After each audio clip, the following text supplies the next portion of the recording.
ማርትዬ እኔ ወንድሜ በጣም በቃ መጥፎ ሁኔታ ላይ ገብቶብኝ ማለት ነው። ትንሽ ወንድሜ እሺ እየቀጠልኩ ነው።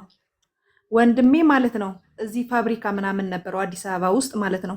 እሺ እና በጣም በቃ ወደ ዜሮ ገብቶ በጣም መጥፎ ሁኔታ ላይ ገብቶ እኔ ደግሞ ያንችን ቪዲዮ አይቼ መጀመሪያ ረጫጨው ልብሱ ላይ ፎቶ ላይ ምናምን ነገር ረጫጨሁኝ።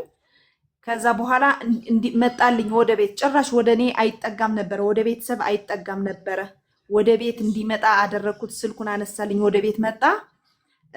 ዘፈዘፍኩኝ ዝም ብዬ ራሴ ንስሐ ገብቼ። መጀመሪያ ግን ሳይመጣ ከረጫጨው በኋላ ዘፈዘፍኩኝ። የ30 ቀኑ ማለት ነው። ለሶስታችን ለሁለት ወንድሞቼ እና ለራሴ ብዬ አስቤ በልቤ ዘፈዘፍኩኝ። ከዛ በኋላ መጣ ወደ ቤቱ መጣ። እንደዚህ እንደዚህ ብዬ ከፍቼ አሳየሁት። ከዛ በኋላ እሺ ምንም ችግር የለውም እጠመቃለሁ አለኝ። በሰዓቷ መጣ።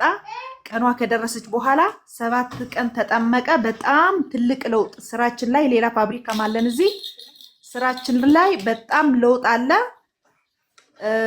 እንደገና ደግሞ እሱ በጣም ተስተካክሎ በቃ እኔ ጋር እየኖረ ነው። በቃ እኔ ማለት ያንኛው ፋብሪካ በቃ ከሰረ። ቡራዬ የነበረው ፋብሪካ ከስሮ እኔ ጋር እዚህ አስኮ ላይ እኛ ጋር በቃ እየሰራ ነው። እግዚአብሔር ይመስገን። ያው እዚህ ላይ ደርሰናል። ስራችን በቃ ቁልፍ ተዘግቶ ነው የነበረው። ማንኛውም እናመርታለን፣ ነገር ግን ሰው እግዚአብሔር ይመስገን ሰው ያዘናል አይሸጥም፣ ሰው ያዘናል አይሸጥም። እንደዚህ አይነት ነገር ነበር ያጋጠመን። ከዛ በኋላ ደግሞ ሰርተን ስናስቀምጥ ደግሞ ምናልባት አዘውን ምናምን ነገር ከተከማቸ ደግሞ አይወስዱትም። የሆነ ምክንያት ያቀርቡልሻል። እንደዚህ ነው እያሉ ከዛ ደግሞ እቃው ደግሞ ምንም ነገር ሳይሆን ማሽኑ ደግሞ ይቆማል። እና ይሄን በጣም በጣም በጣም ከምልሽ በላይ በጣም ትልቅ ለውጥ አለ። እግዚአብሔር ይመስገን። እኛ የምንጠራው መድኃኔዓለም የእኛ መድኃኔዓለም የሞተልን መድኃኔዓለም ክብሩን ይውሰድ። በጣም በጣም ማርትዬ አሁን በቃ ከስተመሩ ብታይ ዛሬ ራሱ 2 ከስተመር መጥተው ነበረ ከመርካቶ። እኛ ቀብድ እናስገባ እያሉ ነው። ነገር ግን ማለት ነው ማርትዬ አዎ እልል በይ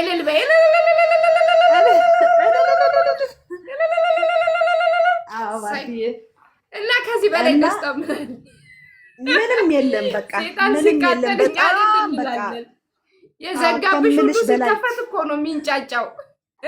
በጣም በቃ የኛ ቤት ማለት ነው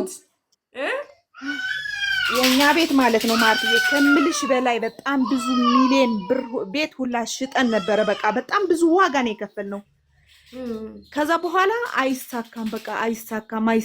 አሁን ግን እግዚአብሔር የተመሰገነ ይሁን። ቤተሰቦቼ እንደ ሴትዮዋ ተበረጋገደ።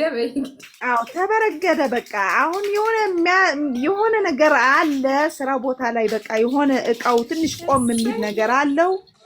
ነገር ግን በቃ ይሄ የሚረጫጨውን በቃ በየጊዜው 2-7 ጊዜ ረጭቻለሁ። ገና ይቀረዋል። ምክንያቱም ቤቱ የሆነ ትንሽ ከበድ የሚል ነገር አለው። ኧረ ታሸንፊያለሽ። ትግል ነው እኮ በአንዴው አይደለም። ገና ፈንቅለሽ ታስወጪዋለሽ። እሺ እግዚአብሔር ይመስገን። እና ያለው መድኃኔዓለም ማርትዬ እችን ልመስክር ብዬ ነው። ገና ቤተሰቦቼን ደግሞ ገና ልካለሁ ወደ ትግራይ መድኃኒቱ ምናምን ነገር በቃ ልካለሁ ብያቸዋለሁ። ከዚህ የበለጠ ደግሞ እነሱም ይመሰክራሉ። እኔ ራሴም ደግሞ የበለጠ ምስክር ይዤ ደግሞ እቀርባለሁ ማርትዬ።